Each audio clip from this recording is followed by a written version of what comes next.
Venice, Italy, 1947 nagising si Kirkyo Poro mula sa isang bangungot na nagretiro na siya mula sa trabahong detective at naninirahan sa Venice, ngunit patuloy siyang hinahabol ng mga tao para sa tulong sa paglutas ng Mysterious Quarro ay sinamahan na ngayon ng isang bodyguard na dating police officer ng Italy na portfolio na pumipigil sa mga tao na guluhin siya.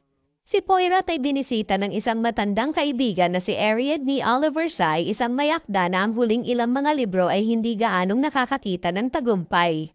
Ay magiging isang chance na isinagawa ng kilalang medium na si Joyce Reynolds na inilarawan sa press habang sinasamahan ng Unholy Mrs. Reynolds Puero at Vitale si Ariadne sa pagtawid sa kanal. Pagdating nila sa palazzo, isang grupo ng mga bata ang nagkwento tungkol sa dating palazzo.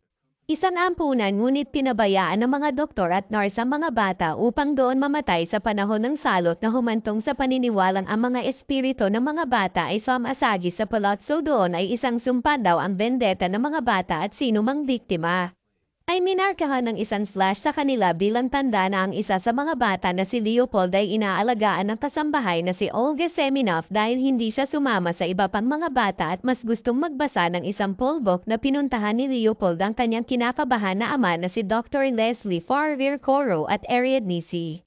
Nabanggit ni na Rowena at Ariadne na noong nakaraang taon ay nawala ni Rowena ang kanyang anak na si Alicia sa pinaniniwala ang pagpapakamatay matapos itong mahulog mula sa balkonahe. Dahil dito ay nagkaroon ng problema si Rowena sa pagbebenta ng palazzo. Dumating si Joyce sa palazzo kasama ang kanyang assistant na si Desdemona. Ang pagdating ni Holland na tila hindi invited ay ang ex-fiancé ni Alicia na si Maxine Gerard Rowena at halatang ayaw sa kanya ng Farrer, ngunit sinabi niyang may ibang nag-imbita sa kanya. Nagsimula ang chance sa lahat ng nagtipon sa isang bilog at si Joyce na nakaupo sa gitna ay sinabi ni Olga kay Poro na bago siya mamatay, Alicia ay nagsimulang makakita ng mga guni-guni ng mga patay na bata na. Si Joyce ay tila dinadala ang espiritu ni Alicia sa anumang indikasyon ng kanyang komunikasyon na nagmumula kay Kiss na tila pinipindot sa isang makinilya. Poro cuts the charade. Ibinunyag ang pangalawang katulong sa team ni Desdemona's half-brother na si Nicholas na pumipihit ng switch para automatikong pindutin ang typewriter keys. Pagkatapos ay nagsimulang umikot si Joyce at gumawa ng mga nakakakilabot na ingay at galaw bago kausapin si Rowena na parang boses ni Alicia na nakakatakot sa ilan.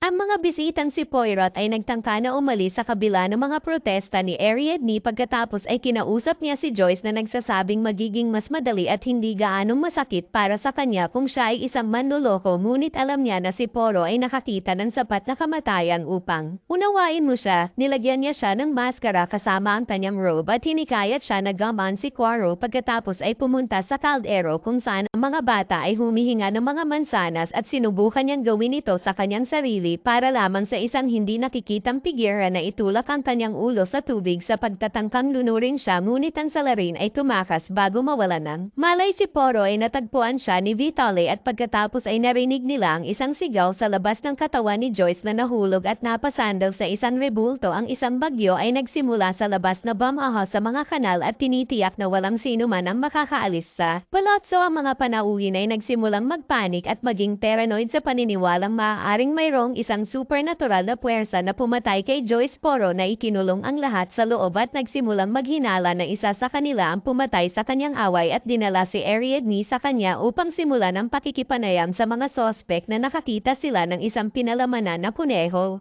Tinatawag na baba na pag-aari ni Alicia na dati ay nawawala. Si Poirot at Ariadne ay nagsimula sa pamamagitan ng pakikipag-usap kay Olga. Pagkatapos ay si Dr. Farrer na naghihirap mula sa PTSD at pinagmumultuhan ng kanyang oras sa pagpapalaya ng Bergen-Belsen dahil sa kanyang pagkakasala sa hindi na mailigtas ang mga biktima ng mga panahong iyon, ay sinabi niyang ang pagkuha niya kay Alicia ay isang pabor kay Rowena dahil siya ay umiibig kay Rowena. Nagdahilan si Poirot na pumunta sa banyo kung saan naniniwala siyang nakikita niya ang multo ni Alicia sa salamin sa likuran niya na nakita niya si Leopold sa labas na nagsasabi sa kanya na siya ay tumatalon tulad ni Dr. Farrer at ang batang lalaki ay nagsasabing narinig niya ang mga boses ng mga batang haswang na sina Poirot at Ariadne. Pagkatapos ay interviewing si Nicholas at Desdemona ng hiwalay upang makakuha ng walang pinapanigan na mga account na ibinibigay nila sa kanilang mga account sa gabi, bilang pati na rin ang kanilang kasaysayan bilang mga Romani refugee na nagsisikap na makapunta sa Amerika. Nalaman din ni Poro na ang magkapatid ay nagnakaw pagnanakaw kay Joyce at posibleng pinagbantaan ng kanyang Desdemona na nagtangka na tumakbo para dito pagkatapos na suntukin si Vitaly ngunit na bad trip siya ni Olga at natambe siya sa telepono.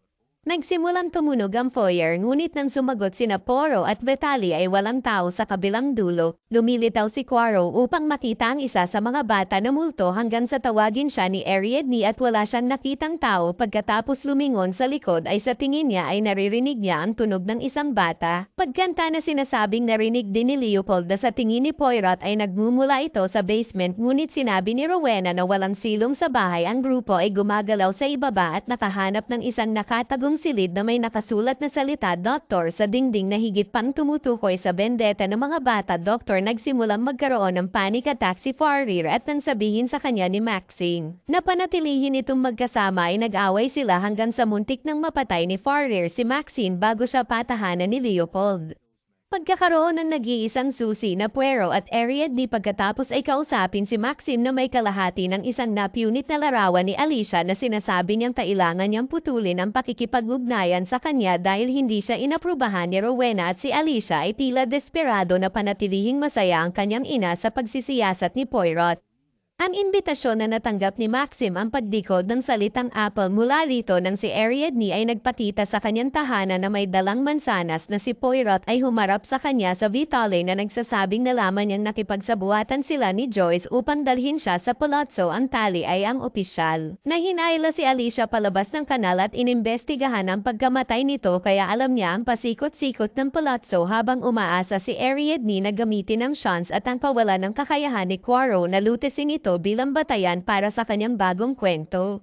Inamin ni Ariadne sa kanya na kailangan niya ng isang magandang balita pagkatapos ng sunod-sunod na flop. Pumasok si Desdemona at sinabihan si Poro na magmadali dala ang susi. Nahanap ng grupo ang Farir patay na may kutsilyo sa kanyang likod na wasak si Leopold hold sa site matapos maghiwa-hiwalay ang grupo. Kinausap ni Olga si Poro at sinabing si Rowena laging nasa tabi ni Alicia bago ang kanyang kamatayan ngunit bago ito narinig ni Olga ang mga boses na nagmumula sa kanyang silid. Poro pagkatapos ay tumingin sa mga larawan ni Alicia at napansin ang isa sa kanya bilang isang maliit na batang babae. Ang parehong maliit na batang babae na inakala niyang nakita niya sa bahay kanina ay napansin din niya ang isang tiyak na uri ng bulaklak. Sa isa sa mga larawan sa isa pang maikling estado ng maling akala ay lumingon si Poirot habang ang alagang loro ng bahay ay kumatok sa isang tasa ng tsaa. Poro na nililinis ito at pagkatapos ay nakita ang kalahati ng larawan ni Maxim na kung saan ay ang kanyang sarili at si Alicia. Poro pagkatapos ay tinipon ang mga panauhin. Tulad ng mayroon siya nalutas ang misteryo na ang killer ay walang iba kundi si Rowena mismo.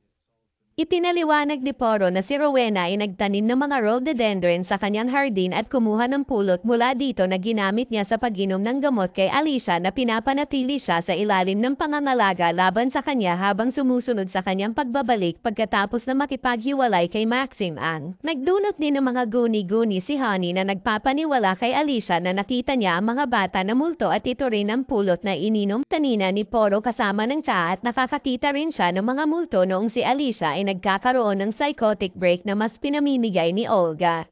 Honey dahil naniniwala siyang darating ito sa kanya ngunit hindi niya sinasadyang nabigyan siya ng nakamamatay na overdose. Inihagis ni Rowena ang katawan ni Alicia sa kanal at ginawang pagpapakamatay ang revelation dahilan upang makaramdam ng matinding guilt si Olga. Nalaman ni Rowena na siya ay bina-blackmail at pinaghihinalaan si Joyce o Farir siya ang nagtangkang nunurin si Poro sa paniniwalang si Joyce iyon dahil suot niya ang kanyang maskara at robe. Nang matagpuan niya si Joyce tinulak siya nito palabas ng balkonahe hanggang sa mamatay siya at gumamit siya ng kalaykay ng kamay kay Mark sa kanya. Bumalik kasama ang tinatawag na paghihiganti ng mga bata tulad ng ginawa niya kay Alicia ngunit dahil si Rowena ay wala kahit saan malapit sa Farir noong siya ay namatay, ipinaliwanag ito ni Poro nang malaman niya na bina-blackmail siya nito at pinagbantaan niya ang buhay ni Leopold maliban kung ginawa niya ang sinabi nito kaya naglakad pa atras si Farir. Ang isang kutsilyo para iligtas ang kanyang anak na si Poirot ay naniniwala na si Rowena ay umaasa na ang pagsisi sa pagkamatay sa mga multo ay magbibigay sa kanya ng kadalian. Si Rowena ay nagsimulang tumakbo para dito hinabol siya ni Poirot sa balkonahe kung saan tinutukan siya ng sandata ng isang kidlat ng kulog at nakikita ni Poirot kung ano ang itsura ng multo ni Alicia na lumitaw sa likod ni Rowena. Ang multo pagkatapos ay tila hinayla si Rowena pababa na ipinadala sa kanya na bumulusok sa kanal hanggang sa kanyang kamatayan. Sa umaga ang kanal ay lumiwanag at ang mga bisita ay nagsimulang umalis. Poirot at Ariadne ay may huling pag-uusap bago maghiwalay ng landas, tila magpakailanman inampun ni Olga si Leopold at nalaman ni Poirot na siya ang blackmailer matapos malaman na si Rowena ay gumagawa ng laso na sinubukan din niyang suportahan ng kanyang ama sa pamamagitan ng paggamit ng pera na ipinadala ni Rowena mula sa blackmail na bumalik si Poirot sa kanyang tahanan. Sa pagkakaroon ng kanyang pananampalataya na medyo naibalik ang isang lalaki na mas maagang lumapit sa kanya ay pumasok sa kanyang tahanan na umaasang malutas ni Poirot ang pagkamatay ng kanyang mga magulang at kapatid na si Poirot na hinuha na mula sa maliliit na katotohanan na ang doktor ng pamilya ay kasangkot sa pag-asang makuha ang kanilang mana at ang dakilang tiktik tumalon sa kaso. Maraming salamat po sa panonood.